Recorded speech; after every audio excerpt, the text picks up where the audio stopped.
Kad es skolas gados strādāju Rīgas kinostudijā, es nobrīnījos, ka visas dekorācijas, kur ir dzīvokļi, nav griestu, nav lustru.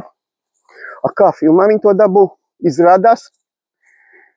Tā kā toreiz vajadzēja milzīgi apgaisu un milzīgām spožīgām lampām, tad dzīvokļa augšpusē bija salikti visur šitie balšie prožektori, kas spīdēja uz centru, kur tika filmēšana notika. Bet, lai domātu, ka ir griesti, tad tādu baltu dēli skatījās kamerā un bīdīja tā, lai liekas, ka kadrā, ka ir griesti.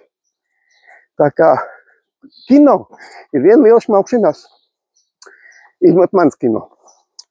Un tāpēc, lai tevi nepiešmauktu, dodies uz pašvaldību vēlēšanām un izvēles progresīvos un balso par 32. numuru, sarakst 8 par mani.